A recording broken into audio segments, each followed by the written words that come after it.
Yo, episode 9 of Tower of God was actually really good.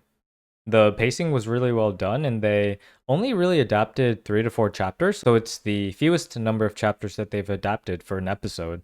That's probably a given because a lot of the episode was exposition and such, going over Horyang's backstory, as well as the potential connection that it has to Viole and Fug as well.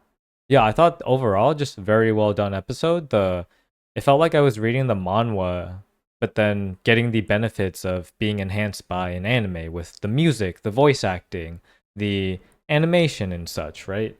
So, yeah, just overall really well done. I don't think there's much for me to say on this. There is some slight differences in adaptation, such as some added scenes and some modified scenes, but for the most part, I don't think it really changed anything significantly. So, yeah, a really well done adaptation and episode. So the first part of the episode was establishing that Emily has some idea of Bomb, that he's still alive, even though the only people that should know about Bomb are Khun's teammates from the floor of tests. So that's a mystery to this. How does Emily know about this? Is it because of Fug? Did Fug somehow tell or inject this information into Emily? Could there be a traitor amongst Khun's teammates or something that's providing this information?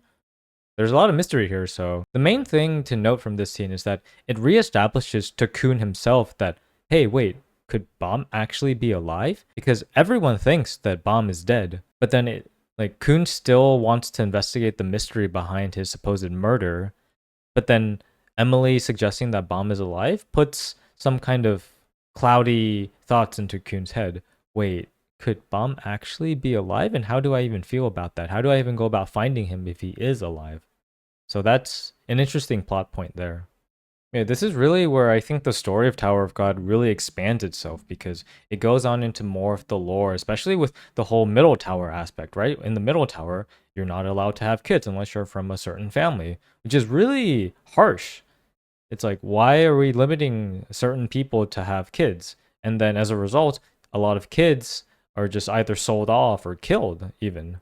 So luckily, Horyang, as he says, unironically, he was lucky that he was sold instead of being killed.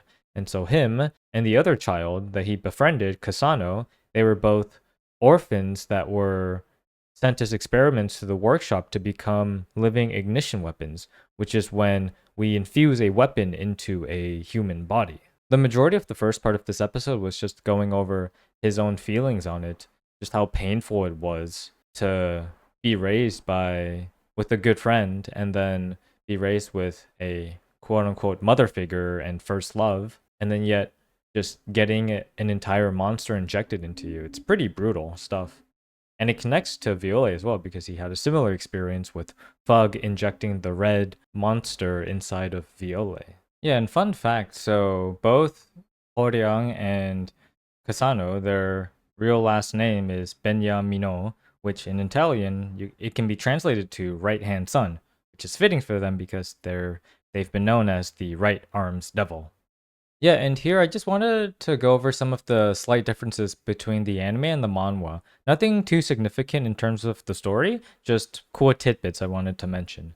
So the first thing is that we get another scene, anime only scene with Yihua and her cooking because we have a scene where she overcooks some fried rice balls. And this wasn't in the anime at all. It's the second time where they've added an anime only scene that is directly related to Yihua's cooking. The other one being in episode, I think it was 7, where Viola is trying to recover after fighting Mazino, is that Yihua tries to cook some food to try to make him feel better. And that was anime only as well. So, yeah, I guess the anime is taking some liberties with adding more Yihua scenes, which is interesting, specifically on her cooking. And I think the main thing is that we have another anime only scene where after Viole tries one of this cooking, we see him subtly smiling, which Wang Na notices. If we relate it to the later half of the episode where Horyang confronts Viole, Horyang mentions to Viole that he finds that his current team with Viole is like family to him, something that he's never really had, which resonates with Viole because, Viole always just wanted whatever he had, the people that he already had. He didn't want any more from it. And I think the anime wanted to convey that Viole is smiling here because he's slowly getting that same feeling that he wanted from the floor of tests, where he had a family back then and now he's leaning in and developing this new family. So I thought that was nice. Towards the end of the episode, the anime adds another scene with Khun and his current team, where it is anime only, because in the manhwa, we directly see Khun, Novik, and Ran just showing up to a desert area to find Cassano. But in this one, in the anime, they took some liberty with adding some interactions, more interactions between Khun's current team to try to expand onto it, because they even used the same dialogue from the manhwa and just injected it into this scene, trying to show some more personality and camaraderie between Khun's current team.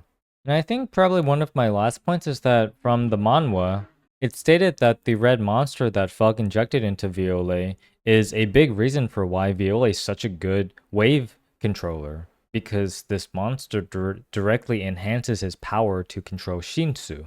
So yes, while Bomb has always had some natural talent with being able to immediately copy and use abilities after seeing them once or being hit by them, there is some level of another being enhancing his own Shinsu control. So yeah, not too many differences, because yeah, the anime was pretty faithful and direct with the adaptation. So I enjoyed the episode a lot. So looking forward to the next episode. Thank you for watching this video as always, and catch you in the next one.